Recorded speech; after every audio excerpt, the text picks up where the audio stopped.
Sala TUSP, o podcast do teatro da Universidade de São Paulo. Uma sala virtual onde a gente conta histórias da história do teatro.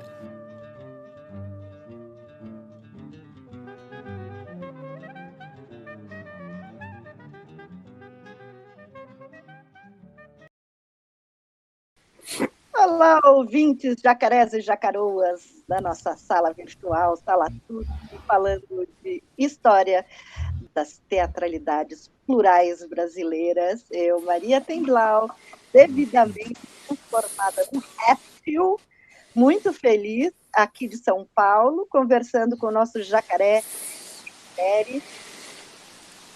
Olá, répteis de todas as raças, cores e trejeitos.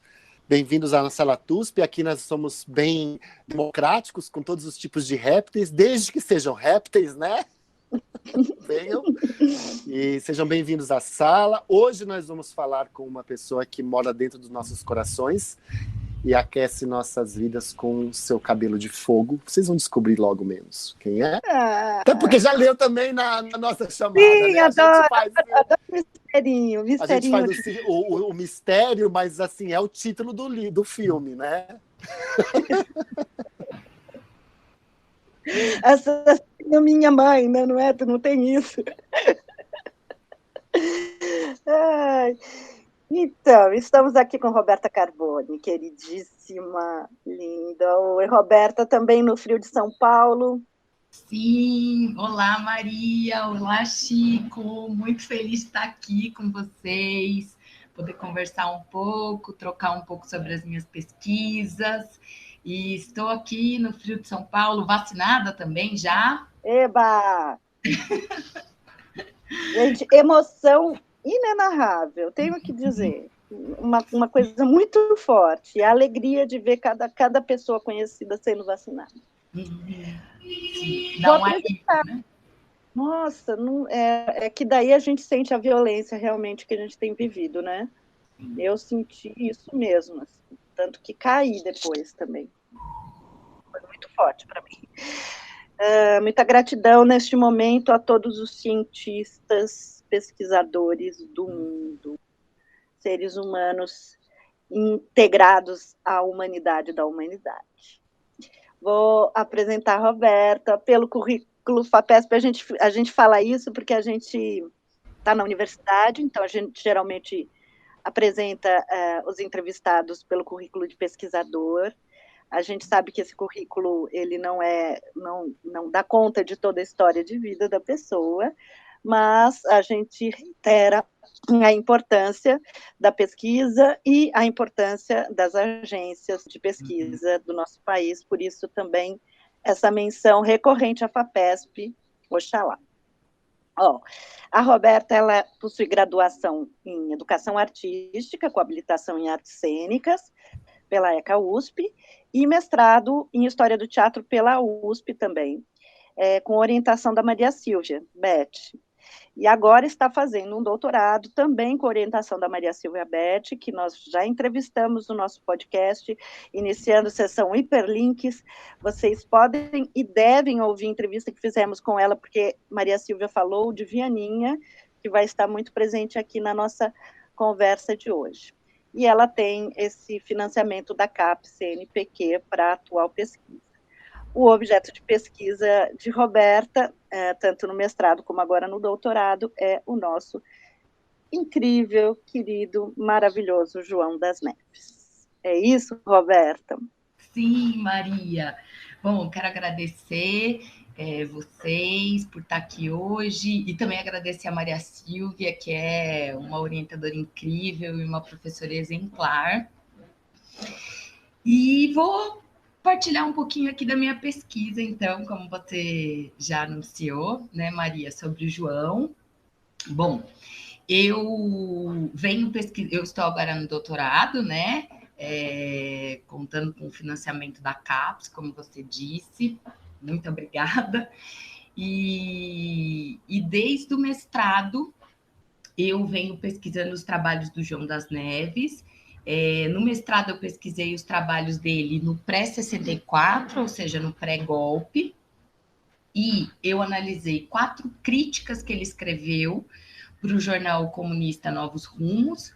2 delas foram sobre as produções do Arena, na temporada que eles fizeram no Rio de Janeiro, em 1960.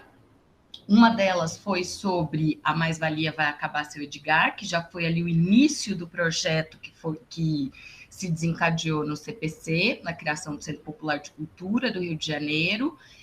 E ele escreveu também uma crítica ao Ionesco, que chegava com tudo no Brasil naquele momento, enfim. Você já está editada a sua pesquisa de mestrado? Você pretende editar? Está publicada? Não está publicada, está no site, né? Está no site da Sim. USP. Ela foi indicada à publicação e eu tenho batalhado desde então, mas não está fácil, né? Não mesmo. Novas publicações. Mas, olha, primeiro, torcida geral para publicação. Segundo, acessem o banco de teses para ler o trabalho da Roberta, que é o trabalho crítico de João das Neves no jornal Novos Rumos, em 1960, perspectiva sobre a construção de um fazer teatral épico dialético no Brasil. Estou fazendo este parênteses porque eu queria dizer que a pesquisa da Roberta tem um mérito, é muito interessante, porque ela é um retrato muito... por uma via que talvez inusitada, porque a gente vai pensar na produção e não na escrita crítica, né, do João, e ela é um retrato muito claro de um tempo, claro na possibilidade de clareza desse tempo, porque era um dos tempos mais, eu diria, imbricados aí da nossa história, e por isso mesmo a nossa atenção muito necessária a esse período. Então, eu já vou começar, você já contando a trajetória do João, eu queria já perguntar para ti como é que é essa ligação dele, esses 2 santos de cabeça, né, o teatro e o partido. Como é que é isso, o partidão, né, o Partido Comunista do Brasil? Sim, Maria. Nossa, essa é uma questão que, inclusive, ele... fez questão a vida inteira, em todos os depoimentos que ele deu, em todas as entrevistas, de esclarecer mesmo essa relação dos artistas com o partido e tudo mais, porque tem muitos imbróglios aí, né, no meio disso. Bom, uma questão que o João vai colocar muito é a diferença entre o partido enquanto organização e os seus militantes, né? Inclusive, ele tem uma peça, O Quintal, que ele escreve já na década de 70, que ele vai fazer uma crítica a isso, né? Até a posição que o partido colocou os seus militantes no imediato pós-golpe, quando pediu para que todos permanecessem nas suas bases, sem assegurar o mínimo ali de segurança mesmo para os seus militantes, né? Então, essa é uma primeira distinção que ele já vai colocar sempre. E a outra é em relação ao trabalho, por exemplo, do CPC, né? Que muita gente vai falar que o CPC era um órgão cultural do partido, e ele vai falar, não era. É claro que muitos integrantes do CPC eram filiados ao Partido Comunista, mas o partido em si não ditava nenhuma postura em relação às criações ou em relação ao pensamento. Os seus próprios militantes que integravam o CPC é que criavam ali as suas estratégias a partir das orientações do partido, mas o partido em si não estabelecia ali nenhuma diretriz para o CPC, né? Ele sempre vai falar sobre isso. E eu separei aqui até alguns trechos para ler sobre ele, porque outro dia eu estava consultando uma dissertação de mestrado e ali numa nota de rodapé eu li: a pesquisadora Roberta Carboni considera que o anteprojeto é um documento interno de discussão. Eu falei, mas espera aí, não sei o que considero. Eu considero analisar o pensamento do João, que diz isso textualmente, assim. Então, eu acho importante trazer a fala dele, né, para esclarecer esse tipo de coisa, para não criar coisas como essa, né? Porque ele vai falar, por exemplo, em equívocos históricos. Acho que esse aqui eu considero algo meio um equívoco, assim. Então, ele vai falar assim: nunca, em momento algum, quer no CPC, quer no Grupo Opinião, o Partido Comunista deu alguma diretriz. O Comitê Central tinha um membro da direção do partido, que era o Marcos Djamovic. Ele assistia a todas as nossas reuniões e levava os informes do partido, mas nunca nos disse, façam isso ou façam aquilo. As versões foram sempre nossas, com completa liberdade, em momento algum, justiça seja feita, o PC deu qualquer diretriz para nós. Então, isso era um ponto muito importante para ele. E, inclusive, a gente vai ver, né, nos escritos dele, por exemplo, como nas críticas, alguns questionamentos em relação às próprias diretrizes do Partido Comunista. Então, ele vai escrever sobre... ele vai escrever uma crítica em que ele vai falar do Black Tie, né, e do Chapetuba, na mesma crítica. As duas peças que foram apresentadas nessa temporada carioca do Arena, em 1960.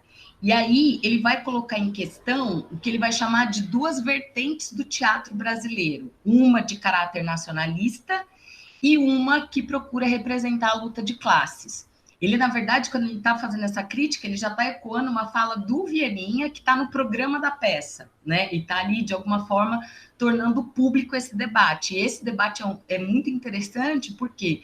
Porque a diretriz do Partido Comunista, neste momento, né, desde da Resolução de Maio de 1958, era a da aliança de classes, né? De uma revolução que seria formulada em longo prazo, e neste momento todos os esforços estariam voltados para a formação de uma frente única, nacionalista e democrática. Então, quando ele coloca essa questão, né, da luta de classes ali, no debate, na crítica, e apontando um pouco as diferenças entre a peça, o que foi possível ser representado em relação a isso, na peça do Viana e na peça do Guarnieri, é muito interessante para a gente já começar a ver como realmente esses artistas estavam se posicionando, né? E eu acho que, ao analisar o pensamento do João, nesse sentido, a gente vai entendendo muito desse debate que se dava dentro do Arena, dentro do CPC depois, e fica muito clara essa ideia que ele sempre traz de ambientes fomentados pelo debate, pela discussão, né? E não hegemônicos, como depois muita gente vai falar, por exemplo, vai analisar o CPC em relação ao anteprojeto, né? Do Carlos Estevão Martins. Ele vai falar sempre, não, era um documento de discussão interna e que não chegou a ser aprovado coletivamente para se tornar um manifesto, né? Sim. E você acha, Roberta, que a relação que ele teve com a periferia do Rio de Janeiro contribuiu para essa visão mais acurada dele? Porque isso me parece tão... Lendo a história dele, me parece tão interessante, assim, talvez um pouco diverso do Vianinha, que estava chegando nas periferias, mas muito pela via do movimento estudantil. Quer dizer, o fato dele estar, de fato... Conta o que é que eu estou falando, senão ninguém entende. Eu acho que isso é decisivo, na verdade, Maria, porque o João, ele vai criar um grupo semiprofissional chamado Os Duendes, né? E vai passar a ocupar o Teatro Arthur Azevedo, em Campo Grande, paralelamente à criação do CPC, né? Então, enquanto o CPC está sendo criado, com a participação do Viana, do Chico de Assis e tudo mais, o João, ele ainda está num trabalho paralelo, que é esse, com o grupo semiprofissional dele, chamado Os Duendes, ocupando o Teatro Arthur Azevedo na periferia do Rio, né? Em Campo Grande. E eu acho que esse contato que ele tem ali, né, com um outro público, porque os duendes, eles começam a se apresentar, na verdade, quando o grupo é criado, eles começam a se apresentar na zona sul do Rio, né? Em teatros mais ali convencionais. E quando ele vai para a periferia, ele sente a necessidade de começar a tratar de outros temas, né? A fim de se comunicar mesmo com essa plateia, essencialmente operária, porque Campo Grande é um bairro essencialmente operário, já era e é ainda, e isso começa a transformar muito a prática dele, né? Começa a transformar, eu acho que tanto no sentido da busca por recursos formais diferentes, né? E aí eu acho que a influência do Piscator é muito forte nessa atuação dele, né? Ele fala que nesse momento circulava aqui no Brasil uma versão, na verdade, argentina, né? Uma tradução argentina do teatro político do Piscator, e é de extrema importância essa referência para ele, tanto que ele vai montar uma peça que é a Grande Estiagem, que ele vai falar, que é uma peça que fala sobre a seca do Nordeste, mas ainda estruturada muito ali como um drama mesmo, e ele vai fazer várias inserções, né? De outros textos, ele vai colocar projeção de imagens da seca do Nordeste e tal, e essa peça dele vai receber uma crítica da Bárbara Leodora, em que ela vai falar que a peça não é só política, como partidária, e isso vai fazer com que ele, inclusive, seja censurado, né? Quando ele chega de volta ao teatro, depois dessa encenação, o teatro foi fechado pelo Carlos Lacerda, e ele acaba, então, tendo que abandonar esse trabalho em Campo Grande, e aí sim é que ele vai procurar o CPC, mas, na verdade, ele vai procurar a UNE, que nesse momento já tinha ali, já estava abrigando o CPC, ele vai procurar a UNE como uma forma de denunciar o que tinha acontecido, né? Essa ação de censura, essa violência. E aí ele acaba aderindo ao CPC. Porque na verdade, para uma visão de outras gerações, que não essa, posterior, a gente esquece isso, que mesmo na época anterior ao golpe, o estado da Guanabara, né, antigo estado da Guanabara, atual Rio de Janeiro, era governado pelo Carlos Lacerda, e havia uma perseguição bastante efetiva ao partido, aos movimentos políticos de esquerda, né? Então, a gente tem uma visão assim meio purista de imaginar que em 64 de repente teve um golpe, mas só por causa do Goulart, do João Goulart. Não é, já existia um clima de acirramento das forças anticomunistas, né? O famoso velho jargão que tudo que é de esquerda vira o comunismo, né? Enfim.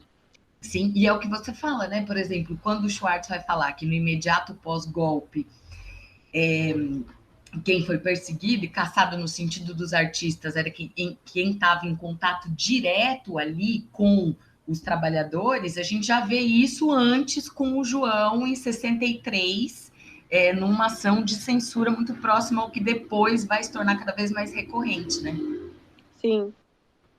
E num ponto bastante crucial, eu acho que da discussão, tanto dentro do partido, dessa questão da arte nacionalista, popular, enfim, mas a grande questão brasileira até hoje, de acontecimentos desta semana que eu nem mencionarei, é a questão agrária. Uhum, sim. Quando ele vai falar da grande estiagem, apesar de ele estar trabalhando com operários, ele vai estar começando a tocar na questão agrária, que foi para onde, no final, as volantes acabaram indo, né? Uhum, sim. Estou falando certo ou não? Se você me corrige, tá? Não, é isso mesmo, Maria. Ele vai, aí, inclusive, participar da segunda Univolante, né? Ele vai excursionar aí, e ele fala que quando ele adere, então, né, ao CPC, ele vai até a Uni para fazer essa denúncia, né? Procurando ali uma entidade de massas para poder tornar público o que tinha acontecido com ele. Ele é convidado pelo Vieninha a fazer parte do CPC. E muito, eu acho que em decorrência dessa experiência dele nos doentes, né? Com um teatro feito para a classe trabalhadora, um teatro também que era ali escrito a partir dos acontecimentos do momento, né, do momento histórico. Então, ele vai passar a integrar o CPC e ele vai passar a dirigir o departamento de teatro de rua do CPC. Então, ele é que vai cuidar de todas as produções voltadas para a rua, né? E quando tem a segunda univolante, ele é que dirige as produções. Ele até fala que o Vieninha estava ocupado, não podia viajar e tal, e aí ele é que foi o responsável pelo teatro e foi dirigir todas as peças e tudo mais. E é interessante porque eu acho que esse contato com os estudantes, ele marcou muito a trajetória do João. Tanto que no pós-golpe, você vai ver que ele vai acreditar muito no poder de mobilização dos estudantes, que ele vai falar assim, eles são de classe média, mas eles não são acomodados. E ele vai fazer várias ações nesse sentido, inclusive de montar peças para serem apresentadas em escolas. Então, eu acho que essa experiência dele com os estudantes é muito marcante. Ainda que ele também diga, muitas pessoas vão falar, mas o CPC pretendeu um contato com as classes populares, com as classes trabalhadoras, mas não conseguiu efetivamente, né? E ele vai falar que não, que esse contato, ele acontecia de uma maneira mais circunstancial, mas acontecia, né? E aí é que ele vai fazer essa crítica também à leitura do CPC feita pelo anteprojeto, que não sou eu que não considero, que é ele que não considera. Roberta, explica para quem está ouvindo a história do anteprojeto, porque senão... A história do anteprojeto eu tenho também um trecho para ler do João sobre isso, para depois falar que eu me considero, né? Olha, gente, quem escreveu que Roberta Carboni considera será devidamente espinafrado. Eu acho, só um parênteses aqui, né? Porque eu acho que a gente, hoje em dia, na academia, tem muitas essas questões da produtividade, do ineditismo, e a gente acaba esquecendo que a gente, na verdade, está produzindo um pensamento coletivo, né? Ainda mais quando a gente trata dessa geração que estava num esforço, de fato, de transformação da arte, do mundo, de forma coletiva. Tanto que quando a gente vai estudar os trabalhos desses artistas nessa época, é muito difícil você muitas vezes encontrar autoria do que é o quê, né? E às vezes a gente fica tentando atribuir autorias para que a nossa pesquisa tenha a validade, né? Mas isso eu acho que vai tão na contramão do que eles esperavam e praticavam e buscavam, né? E é uma dificuldade, né? Porque a gente trabalha com uma necessidade de rigor científico, acho que a gente já falou disso aqui em algum momento. Uma necessidade de um rigor científico que vai ser igual para qualquer área dentro da universidade. Por outro lado, falando de construções que escapam a esse rigor. E aí, muitas vezes, a gente fica, quem está escrevendo um trabalho acadêmico fica num dilema. Até onde eu me coloco ou não me coloco. Se eu não me coloco, eu estou sendo, vamos dizer, estou sendo bundão, né? Português, claro. Não estou só aqui fazendo suposições. Mas se eu me coloco, qual o risco disso, né? Isso é o anteprojeto? Não. É um anteprojeto acadêmico, né? Vocês estão falando. É um anteprojeto acadêmico, é ótimo. Não, mas agora sim, o anteprojeto.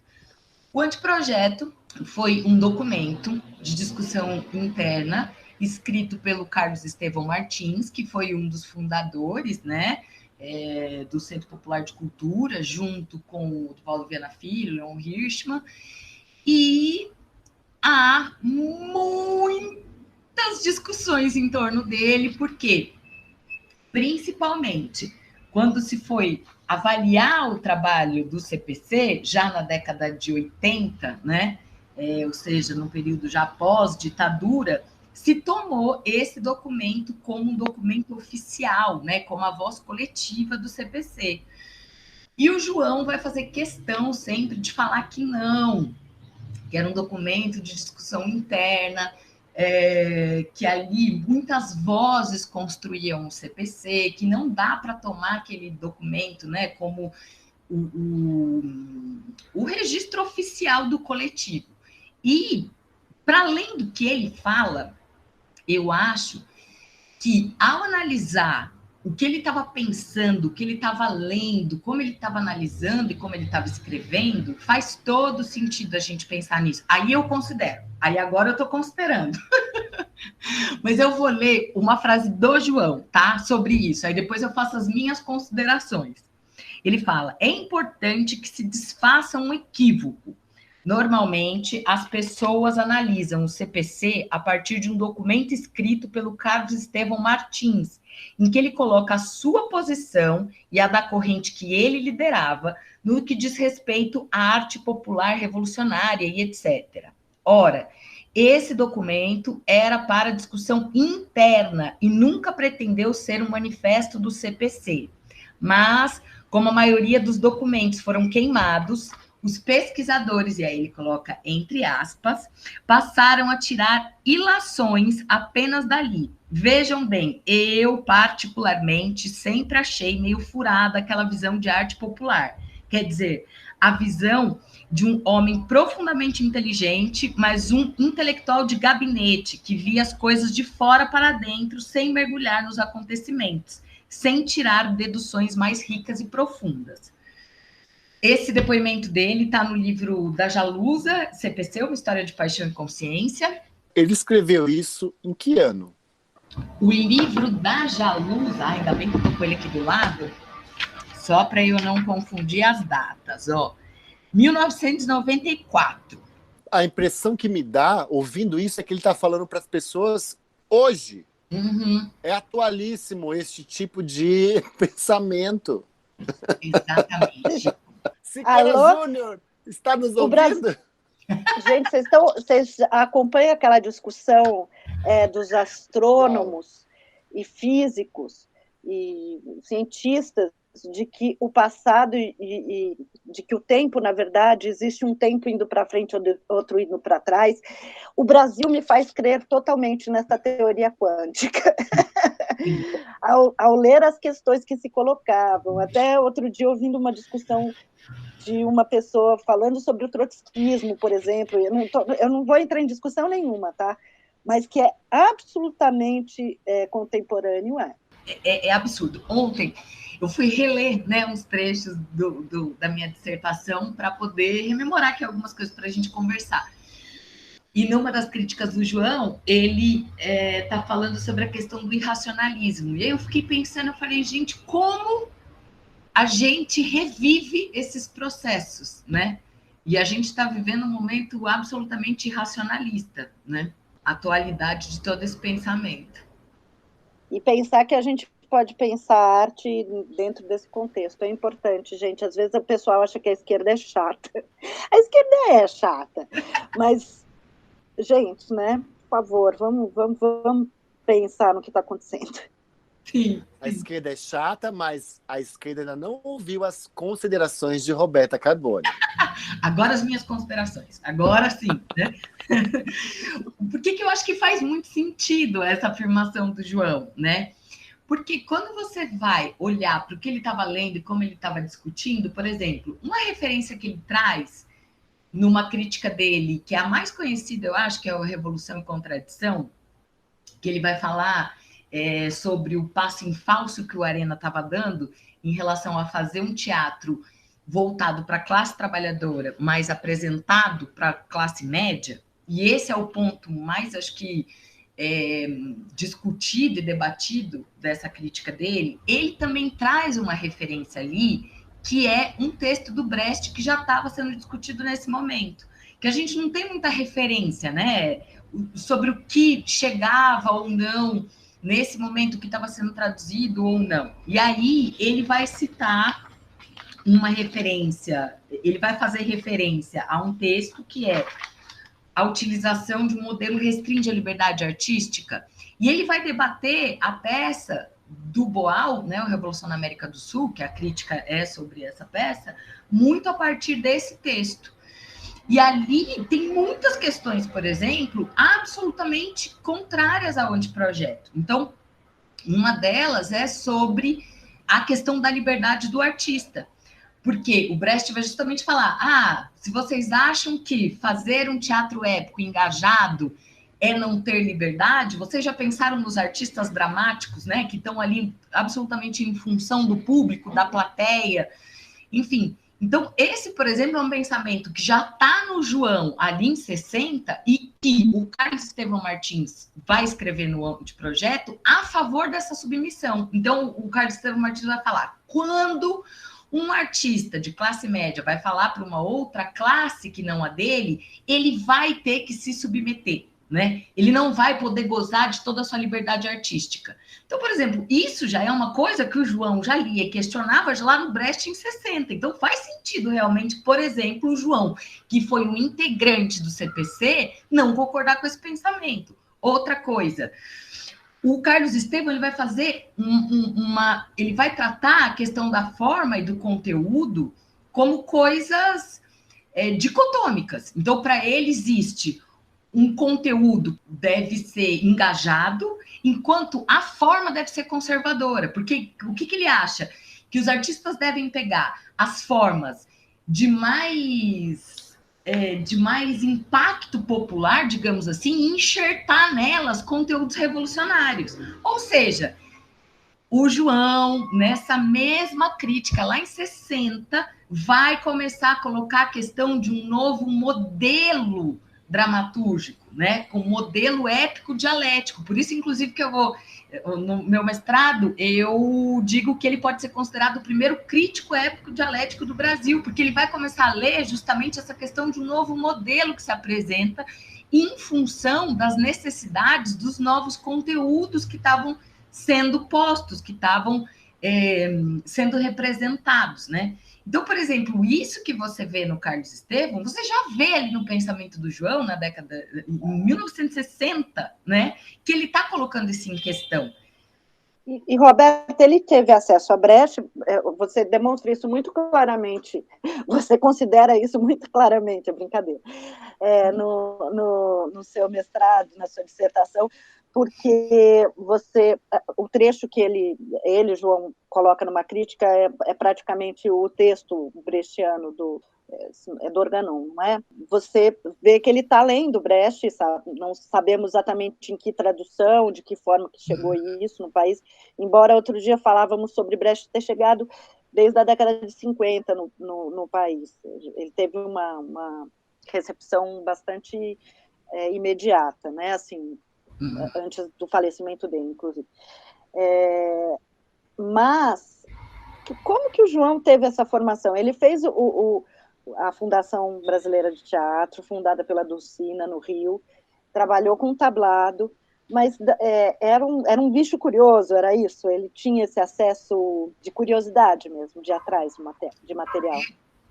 Creio que sim, Maria. Ele, particularmente, quando ele vai contar a sua própria história, ele fala que ele teve um contato muito grande quando ele era criança com uns operários de obra que trabalhavam perto da casa dele. Então, ele fala que ele ia almoçar com esses operários e tal. Isso é a versão dele. Agora, eu acho que esse trabalho dos duendes foi decisivo, assim, para a vida dele, sabe? Inclusive, por quê?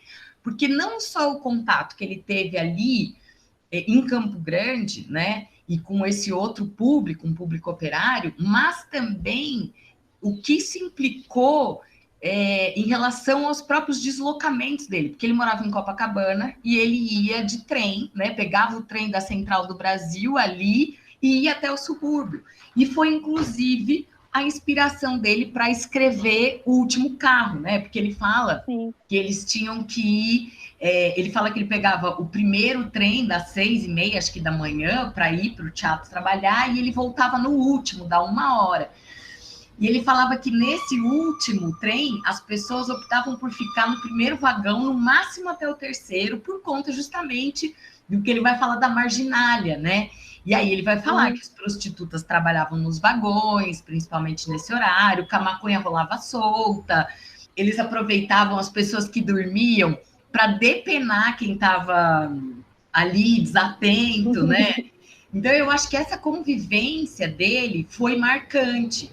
E tanto que quando ele vai montar o último carro, uma coisa que me chama a atenção, eu acho que inclusive como parte da formação mesmo dos atores, para além dessa ideia de laboratório que rolava muito ali naquele momento, ele faz com que os atores viajem mesmo num trem para entender o que é um trem da Central do Brasil, quem são as pessoas que viajam ali e tudo mais. Então, eu acho que essa formação dele foi decisiva, ainda que é isso, que ele busque um pouco essas justificativas na própria infância. Porque o pai dele não queria, né, que ele fosse ator, enfim. E ele morava em Copacabana, ele, de alguma forma, fazia parte dessa gente de bem que ele mesmo cita nas críticas, né? A gente de bem de Copacabana. E aí essa pessoa, bom, enfim, vamos na linha temporal, vai, só para ser um pouquinho mais simples. Aí ele com Vianinha, com Richman, com todos eles, o Goulart, tal, Ferreira Goulart, estavam no CPC, o CPC estraçalhado com o golpe, né? É o lugar, o teatro, inclusive, é atacado no primeiro dia do golpe, né? Que é aquela história clássica do Vereza querendo resistir e o Vianinha pulando um muro de trás. E ele fala que foi ele que não deixou, né? O Vereza pegar o revólver do vigia e sair atirando. Sair atirando, gente. Isso, para mim, é uma coisa, pensar nessa pessoa hoje é muito enlouquecedor. E aí eles acabam e vão se reencontrar no show Opinião, é isso? Aí ele fala que, aí muito por conta do Partido Comunista, eles conseguiram manter um contato ali, né, entre eles e conseguiram se rearticular um grupo, né, que formava o CPC e criar o Grupo Opinião. Agora, ele vai falar uma coisa que eu acho bem curiosa, assim, o João, ele sempre valorizou muito a experiência dele no CPC. Os aprendizados, inclusive, do trabalho de rua, do teatro de rua, do contato direto ali, né, na rua e tal. Mas, ao mesmo tempo, ele vai falar que essa galera que formou o Opinião era uma galera que não necessariamente queria seguir ali alguns pressupostos do trabalho CPCista, né? E aí isso causa um certo imbróglio. Você fala, bom, ele é um dos poucos, né? E isso eu acho que torna a figura do João tão interessante. Se a gente for ver, por exemplo, comparar com o Jabor, com o Goulart, ele é um dos poucos que valoriza todo esse trabalho da militância e que, inclusive, dá continuidade a isso depois, né? Na década de 80, de 90, 2000. E isso é um motivo do rompimento depois dele com Vianinha, ou não? Mais ou menos, na verdade, assim, né? Porque ali no grupo, eu acho que algumas divergências mesmo em relação... Eu acho que a grande divergência se dá em torno de uma peça, que é a saída, onde fica a saída. Claro que há por trás todo o anedotário, né? Há por trás mil e uma, assim. Mas eu acho que a grande questão é a saída, onde fica a saída, porque é uma peça que já fala da guerra nuclear e de todas as implicações econômicas ali da guerra, e eu acho que é uma escolha que atende também algumas orientações do Partido Comunista naquele momento, né? Que fala muito dessa questão da luta pela paz e tal, e não só, mas de um movimento global que está acontecendo, e acho que tem uma opção de alguns de seguir por essa linha e de outros, como Viana, que querer falar do Brasil e querer continuar ali uma investigação, outra, né, que já vinha também do pré-64, e aí ele monta o Teatro do Autor Brasileiro e sai. Então ele é o primeiro a sair, né, mas ele ainda continua mantendo uma boa relação com o grupo, tanto que ele é ator na saída, né, na saída, onde fica a saída, ele continua como ator. Só que daí o grupo, de fato, vai se desmembrando ali, né, até 68, praticamente você tem o grupo inteiro desfacelado. E aí o João, ele vai encampar o projeto de manter o Grupo Opinião na década de 70. Então ele vai manter em todos os sentidos. administrativamente, artisticamente, ele vai ser tipo o articulador cultural do espaço. E aí eu acho que tem outras questões, né? Porque é isso, como o Schwartz fala, né? Uma coisa é o pré-64, outra coisa é de 64, 68 e outra coisa é o depois de 68, né? E o João também reconhece isso. Inclusive, quando eu cheguei a perguntar para ele sobre algumas críticas que existem sobre o Show Opinião, né? De que Show Opinião não falava exatamente do golpe, a não ser por uma ou outra referência ou pela uma alegoria como Carcará, né? E aí ele fala assim, olha, para a gente ainda era possível, naquele momento, a gente ainda estava vivendo aquele susto também, sem entender muito bem o que era. Para a gente ainda era possível lutar legalmente, assim, né, dentro do golpe. Aí ele vai falar que em 68, quando tem o AI-5, o golpe dentro do golpe, aí sim eles entendem que aquilo ali não vai ser mais possível, né? E essa questão de um grupo, né, do João, assim, especificamente, que estava trabalhando na rua, com o povo, para essa volta ao teatro empresarial, que representa o Opinião, ela é muito complicada, mas, ao mesmo tempo, é o que se pode fazer também naquele momento, tendo em vista essas pessoas, né, quem elas eram, como elas se organizaram e tudo mais. Enfim, então o João vai manter, ele vai ficar com o grupo de 64 a 68, daí o grupo com a formação original, e na década de 70, quando todo mundo já sai, ele vai ficar sozinho no Opinião e vai tentar, na medida do possível, articular ações ali dentro. E eu acho que, principalmente, usar aquele espaço como um espaço de debate, de articulação da categoria teatral. Então, quando o SNT tinha o concurso de dramaturgia, né? Que por conta de todas por conta da censura e das peças não poderem, na verdade, ser liberadas, ele acaba sendo cortado. O João daí instaura um seminário, um concurso de dramaturgia do Opinião na década de 70 e que também se desmembra num seminário de dramaturgia. E nesse seminário é muito interessante porque ele vai tentar reunir de novo, rearticular a categoria teatral, que está totalmente desfacelada, para a manutenção de um debate ainda, né?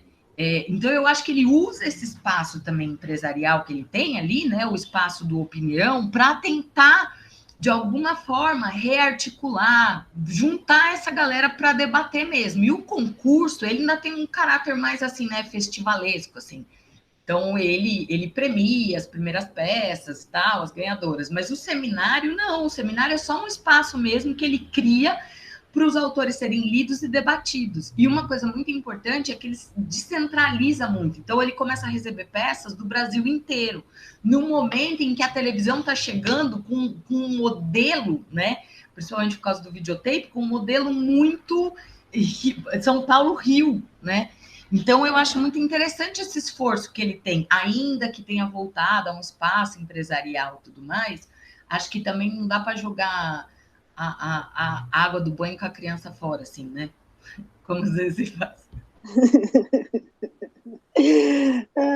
Eu adoro essa expressão, porque ela, às vezes, ela é muito direitosa, mas ela se aplica tanto.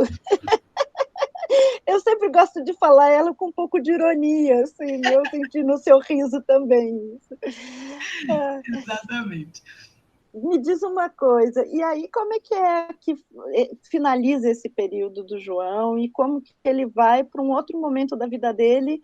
Nosso João, ela tem uma figura assim que me dá uma alegria, uma coisa de positividade, de crença na coisa que poucos mantiveram. Uhum. E ele sai, né, do eixo Rio-São Paulo. Ele sai, absolutamente. E ele, na verdade, ele sofre uma segunda expulsão, né? Porque o Opinião, né, que ficava ali no shopping, na Siqueira Campos, é isso? Ih, eu sempre Siqueira Campos. Siqueira Campos, né? Siqueira Campos, a do Túnel Velho? Pessoas que Rio de Janeiro, do Túnel Velho?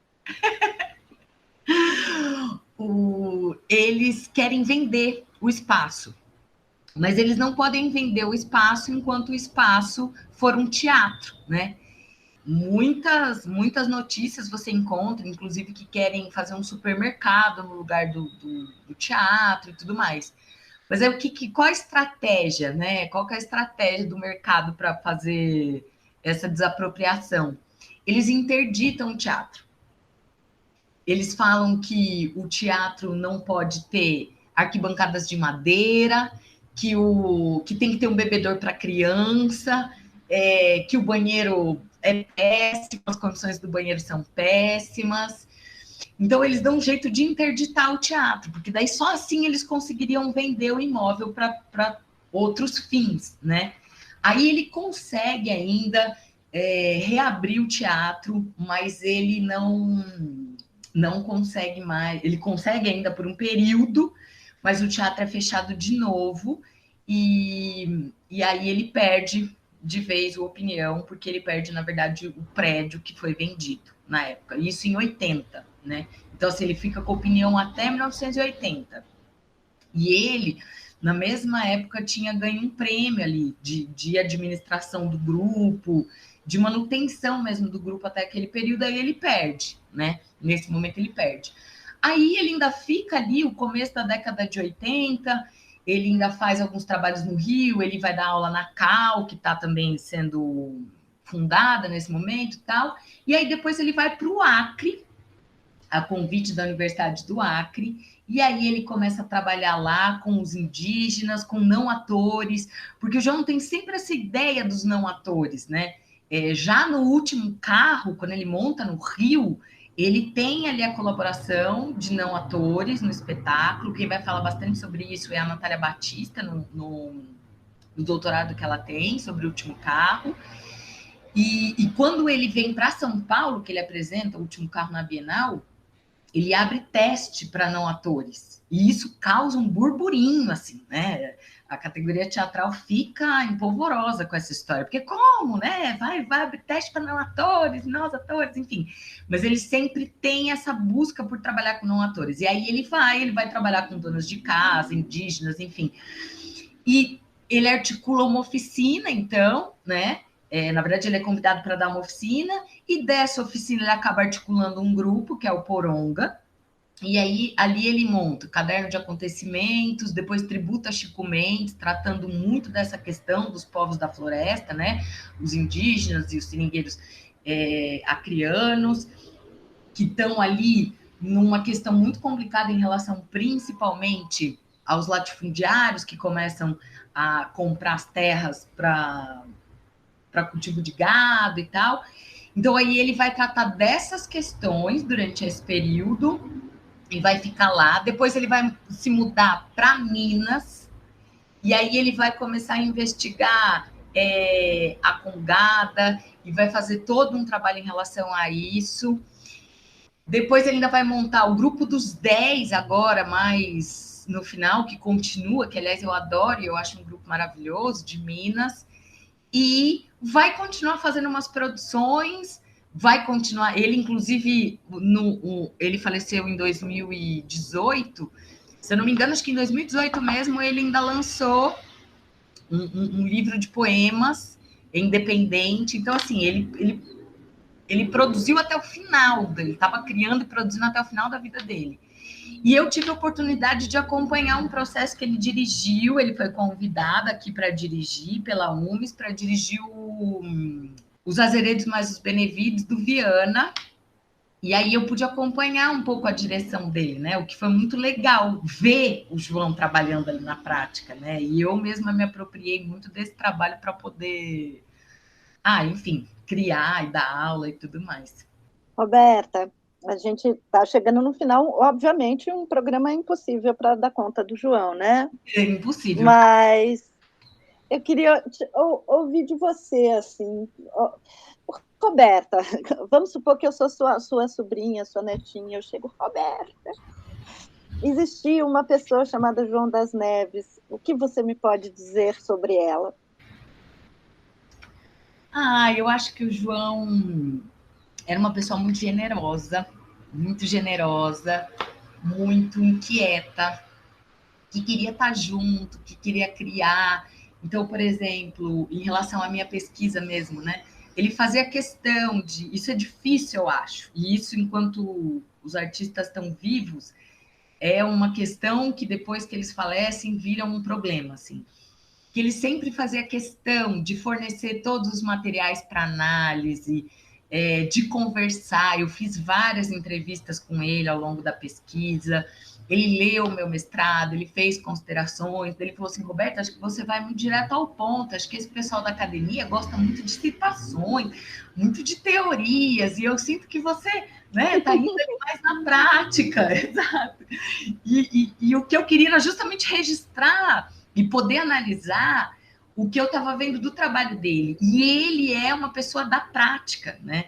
E por isso que eu acho importante também a análise do trabalho dele, porque o João não é uma pessoa de muitas escritas analíticas e tal. Ele é uma pessoa que vai e faz, né? Ele ia e fazia. Tanto que é o que você falou, é impossível dar conta de toda a trajetória do João. A cada dia que eu estou pesquisando, eu acho uma coisa nova, que eu falo, mas João, né? Onde você for, meu filho, agora eu não vou dar conta aqui. E é isso, assim. Então, eu acho que ele é uma pessoa... Ele sempre foi uma pessoa muito generosa. O meu contato com ele não foi, assim, né, tão... Foi um contato de um trabalho ali que eu acompanhei, a direção dele, e de entrevistas sobre a pesquisa e tudo mais, mas ele sempre foi uma pessoa muito generosa, não comigo, mas com todo mundo, assim. Chico, quer acrescentar? É curioso a gente ouvir esse seu relato de toda a trajetória do João, numa época como essa, né, em que a gente tem o artista, ele virou um grande narcisista de si mesmo, né? Então, assim, é eu, minha obra e minha época.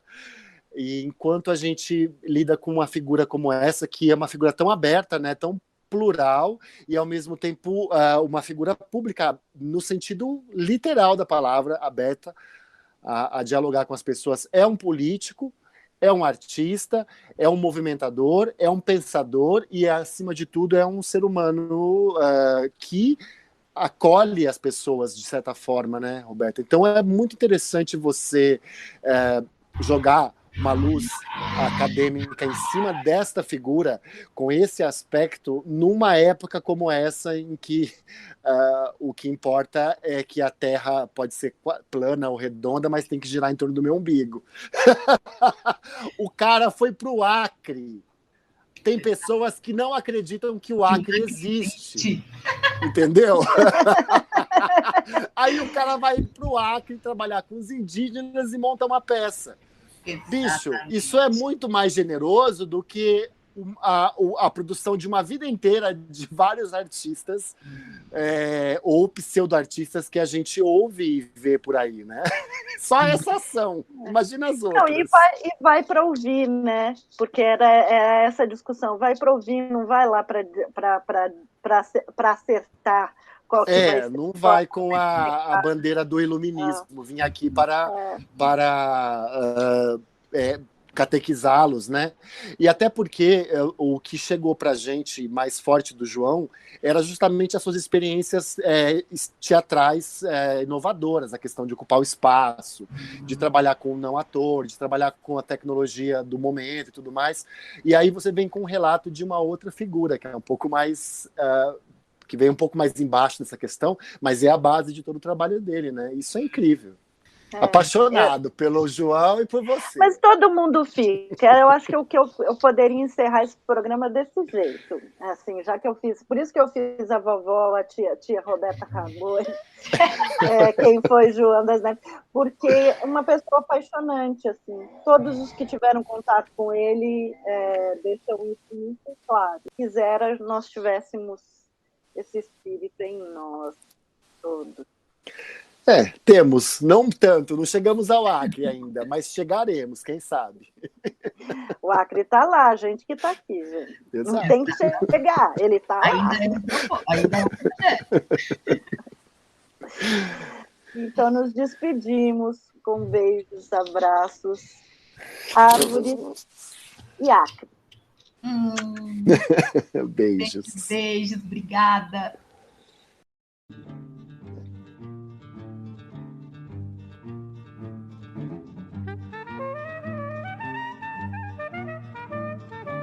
Esse foi o Sala TUSP. Sala TUSP, o podcast do Teatro da Universidade de São Paulo.